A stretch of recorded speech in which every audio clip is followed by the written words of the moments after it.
Você vai entrar, fazer?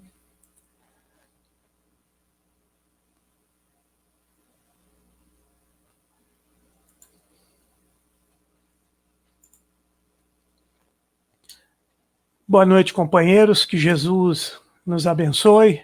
Seja sempre essa presença viva dentro dos nossos corações. Hoje, mais um dia de reflexão a respeito do Evangelho, na busca dessa autoiluminação que todos nós devemos procurar. Vamos ver o que o capítulo nos reserva para hoje. A Mara vai ler para nós. Oi para todos. Muito bom estar aqui mais uma vez. A leitura de hoje se intitula Tudo Novo. Ascendendo às alturas, não olhes para trás. Buscando pela luz, deixa as trevas do vale. Sobe ao cume do monte, tendo a cruz por arrimo. Não te prendas ao ontem de tantos sonhos vãos, nem chores ilusões que o tempo já desfez. Na vida de quem crê, Jesus faz tudo novo. Muito bem. Renovação, essa é uma proposta extraordinária da vida. A vida é dinamismo, é movimento e tudo precisa se renovar. Nós temos uma característica, pelo menos a grande maioria, de nos prendermos ao passado, né? Nos sentimos confortáveis em determinadas situações e temos uma dificuldade danada quando as mudanças vêm. E as mudanças sempre vêm. Vêm na forma de propostas, de convites, muitas vezes de desafios e de outras vezes até por obrigação. Nós somos obrigados a mudar. É um ditado antigo que pedra que não rola cria limo.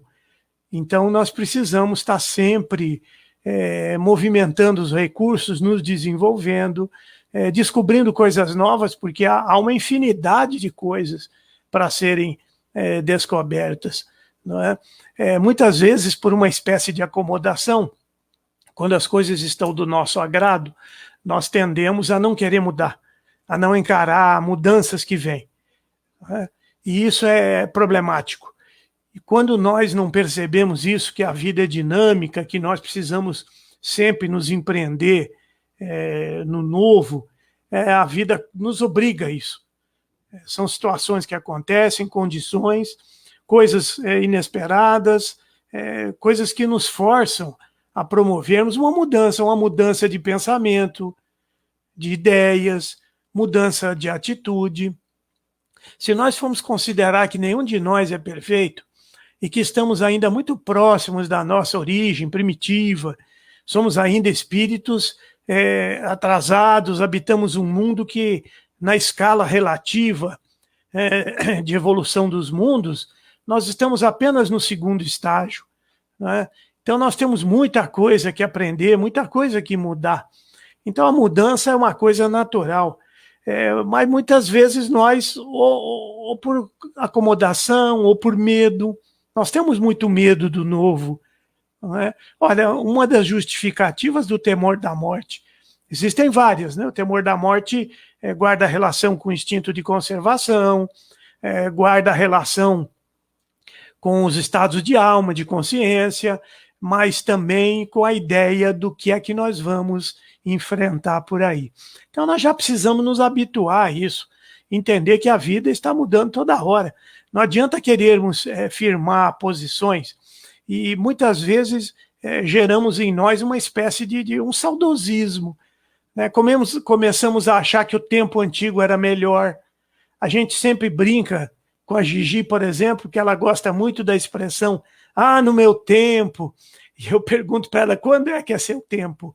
Né? O nosso tempo é o tempo todo, né?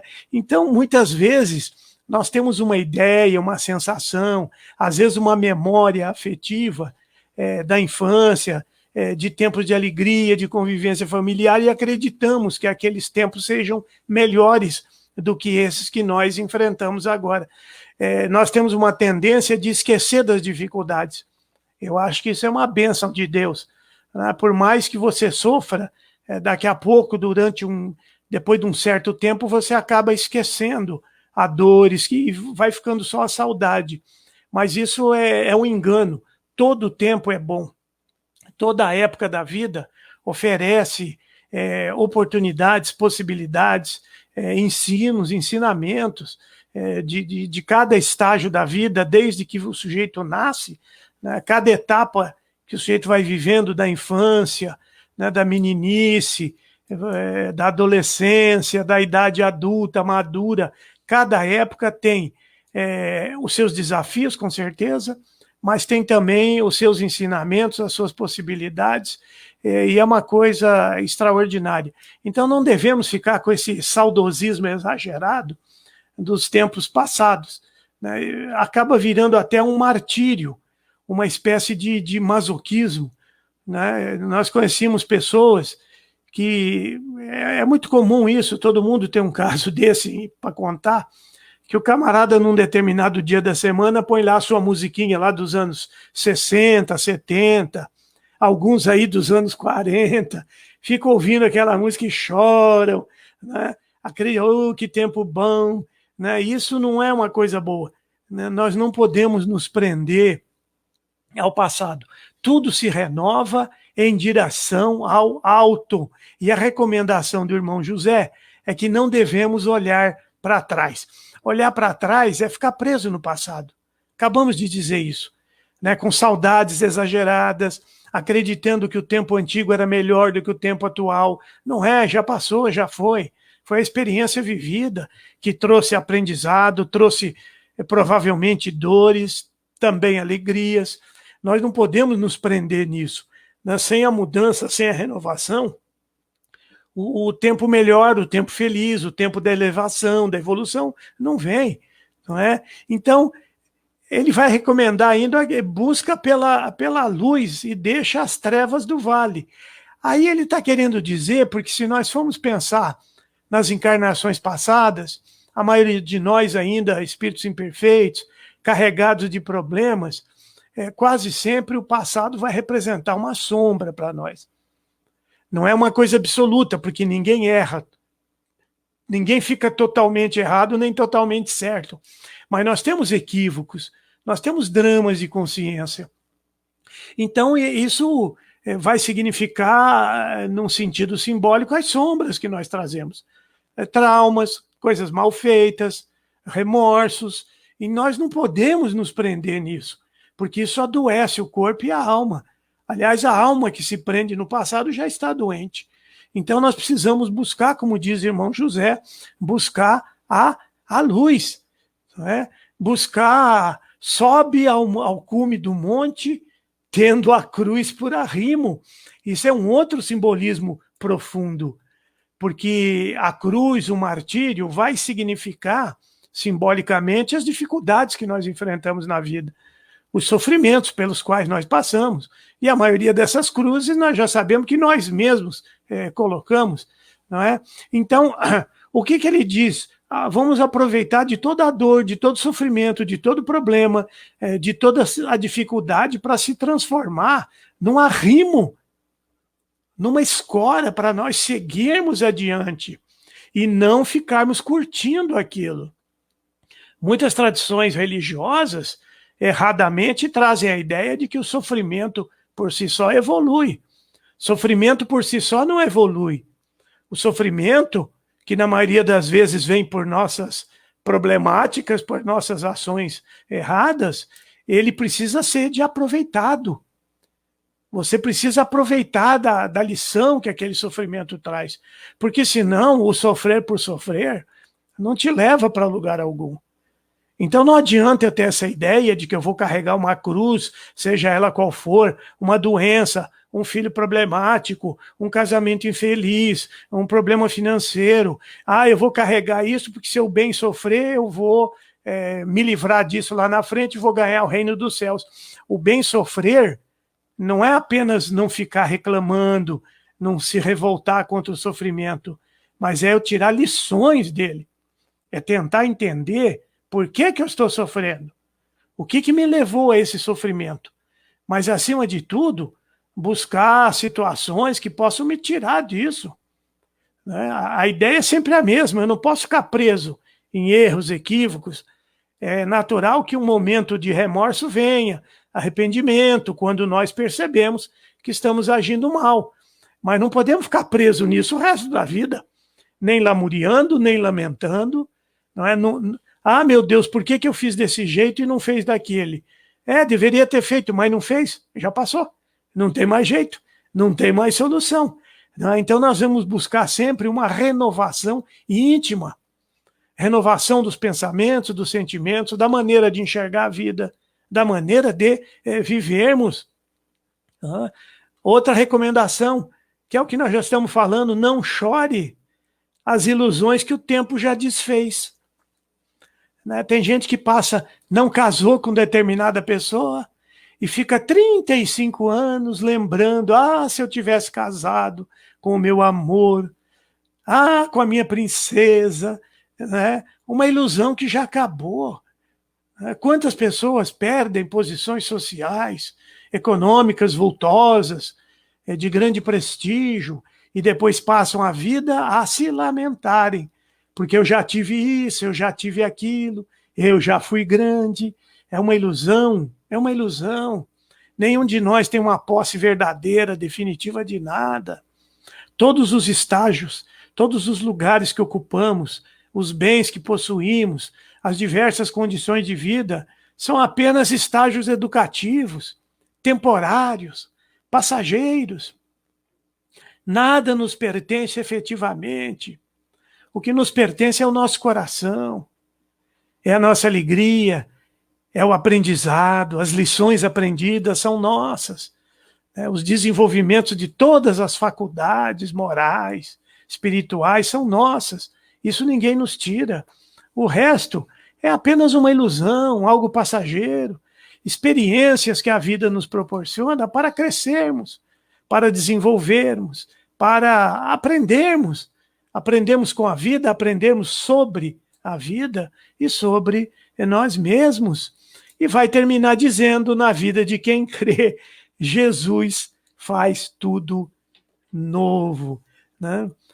Sem dúvida, a maior lição do Cristo vem na sua ressurreição. Ressurreição.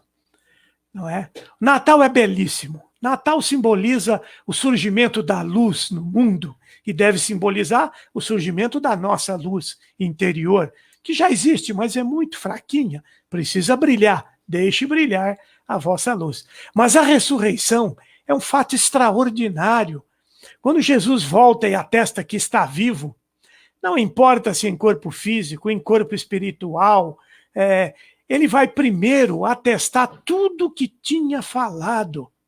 Né? Tanto é que Paulo de Tarso vai afirmar, se o Cristo não ressuscitou, vã é a nossa crença. Não é?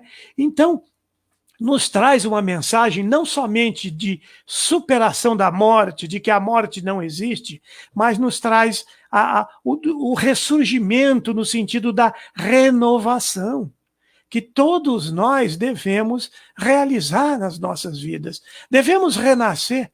Olha, quem não renascer da água e do Espírito não entra no reino. Nós já sabemos que da água é o simbolismo da reencarnação. Mas o Espírito, renascer do Espírito, é a renovação íntima, renovação interior, é o crescimento, é a melhoria, é o progresso, é a realização da alegria, da nobreza de alma, da felicidade verdadeira. Então, essa proposta de mudança de Jesus é essa da renovação. Precisamos nos renovar. Não necessariamente temos grandes crimes a ressarcir, não é nesse sentido, não. É a renovação natural. Olha, quando se compara a Terra com o sistema solar, ela já é pequena. Quando se compara com a galáxia, com a Via Láctea, ela já some, é um grão de areia no universo. E se for comparar com o resto das bilhões de galáxias, ninguém vai enxergar. Não é? Isso quer dizer o quê? Nós somos ainda muito pequeninos, temos uma infinitude de coisas para ver, para aprender. Uma das definições da humildade é aquele sentimento que o sujeito tem, nutre, de perceber que ele tem muito mais coisa para aprender do que ele sabe. Por isso que Jesus falou, ele deu graças. Graças te dou, Senhor, meu Pai, porque escondestes essas coisas aos doutos e sábios, mas revelastes aos pequeninos, aos humildes. E nós tínhamos entendido isso errado, né? Imagina se um douto, um sábio, um homem de cultura, uma pessoa de inteligência, de grandes conhecimentos, não teria condição de conhecer o Evangelho. Claro que teria, mas não é isso que Jesus fala. Ele nos fala de orgulho, ele nos fala de vaidade. Quando o sujeito sabe muito, geralmente é como a história chinesa da xícara cheia. Todo mundo sabe dessa história, né?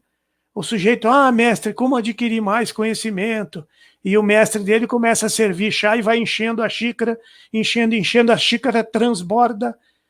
E o aluno ali incipiente diz, mestre, está virando tudo. Não estou virando nada, estou te dando um ensinamento. Xícara cheia, não cabe mais nada. Então nós temos, isso é uma coisa extraordinária, maravilhosa, estamos no começo da nossa jornada evolutiva. Então nós temos, e sempre teremos, muito mais para aprender do que nós já sabemos. Então daí a proposta de sempre estarmos nos renovando, não é? Não quer dizer que nós não vamos manter afetos, não vamos ter saudade de pessoas da convivência, né? Mesmo porque toda a saudade, com o tempo, ela será recompensada pela alegria do reencontro, né? Os espíritos falam isso. Por pior que seja a sua dor de saudade pela perda de um ser amado, quando você reencontrá-lo, a alegria será muito maior e você vai reencontrá-lo, porque a vida não termina, né? Tem espaços temporários das encarnações.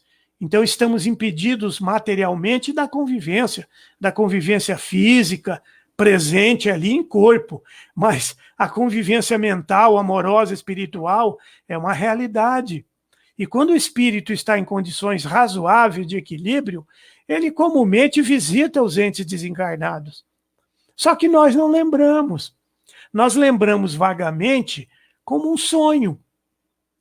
Geralmente sonho ainda meio confuso, né? É muito simples de entender isso tecnicamente. O corpo dormindo, o cérebro está ali meio desligado, refazendo lá os seus processos, e você, no desdobramento espiritual, não registra nada pelo cérebro físico. Daí a dificuldade, você só registrou na mente do espírito.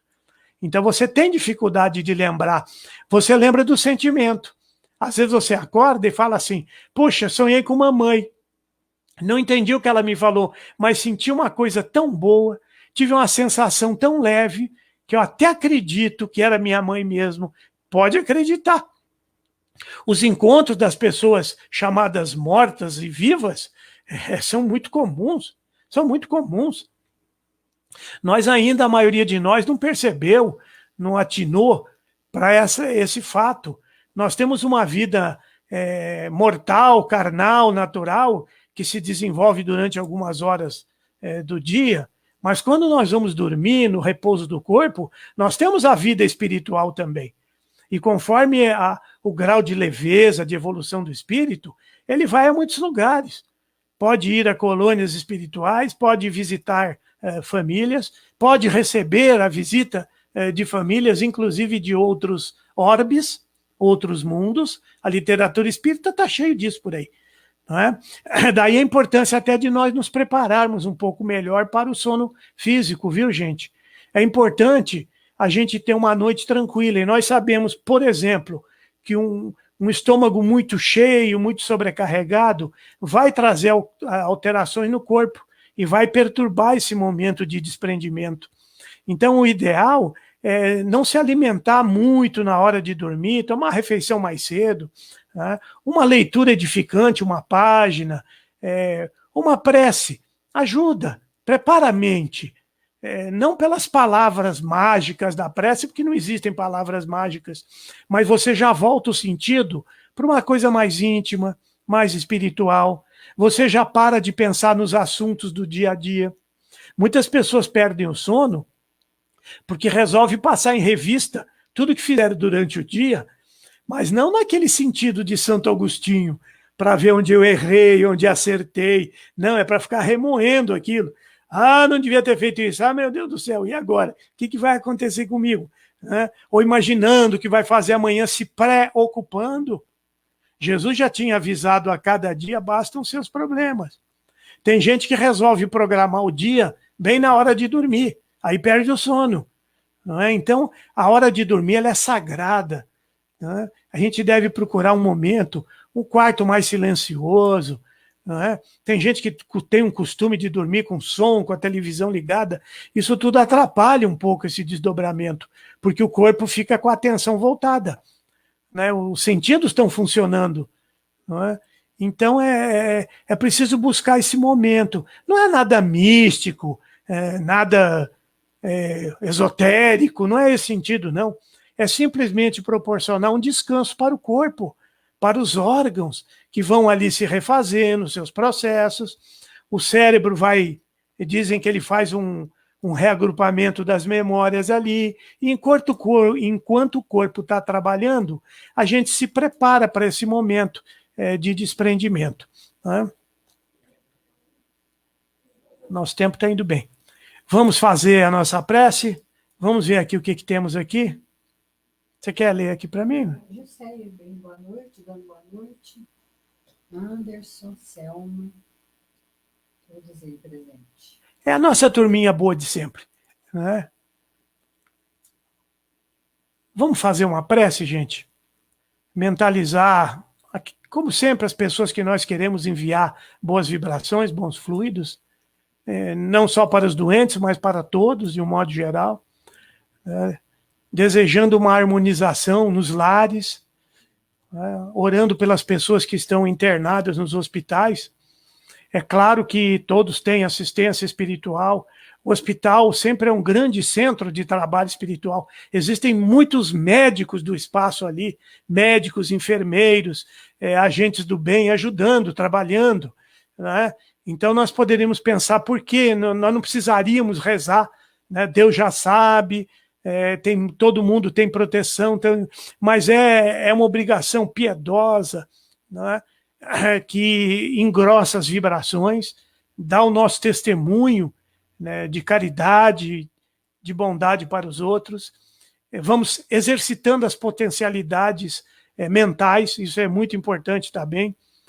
Nesses exercícios de vibração de prece, nós tendemos a abrir a mente, abrir o psiquismo, vamos nos habituando mais com esse recurso, que ainda é pouco utilizado por nós, e nós acreditamos que aumentamos, ampliamos a carga de vibrações, de energias. Mais a mais, sempre os bons espíritos, diz Emmanuel que toda a prece é uma verdadeira evocação. Kardec também fala isso. Toda vez que nós oramos, é uma evocação de um espírito bondoso, porque sempre aqueles que nos acodem nas horas amargas, nas horas difíceis, nas horas de dor, de sofrimento, são aqueles que querem o nosso bem e são bons espíritos. Então, elevemos a Deus o nosso pensamento, firmemos o pensamento na figura de Jesus, seja ela qual for da nossa crença, da nossa compreensão, porque só a lembrança do Mestre já desperta em nós bons sentimentos, eleva as nossas vibrações, promove um intercâmbio espiritual, favorece essa absorção fluídica que vem direto de Deus, que está em toda parte, é o amor vivo de Deus. Então mentalizemos a figura de Jesus e roguemos as suas bênçãos, especialmente para aquelas pessoas que mentalizamos agora. Nos lembramos das suas feições, dos seus rostos, estejam elas saudáveis, acamadas, enfrentando doenças, desencarnadas, estejam onde estiverem. Permita, Senhor, que os bons espíritos nos acudam nesse momento, direcionando e ampliando as energias benfazejas, aquelas energias que emanamos agora, muito pequenas, mas de muito boa intenção, de muito boa vontade. Amplia, Senhor, essas forças e direciona para que elas atinjam essas pessoas, levando um pouco de paz para suas almas, a harmonia para os seus seres, consolo e esperança para aqueles que estão sofrendo, alívios para aqueles que se encontram fustigados pelas dores, pelas doenças. Permita, Senhor, na medida do possível e da nossa necessidade, que todos os doentes se recuperem, que em breve estejam salutares, que se recondicionem, que ampliem a sua fé, a sua esperança, porque isso vai ajudá-los, com certeza. Derrama, Senhor, as suas benesses, os seus fluidos benfazejos sobre todos nós nesse momento. Abençoa também os nossos lares, os nossos familiares, que todos possam estar em paz e harmonia. E especialmente também, Senhor, os companheiros dessa nossa reunião de reflexões sobre a palavra do Mestre. Obrigado a todos os companheiros. Fiquemos todos na paz do Senhor.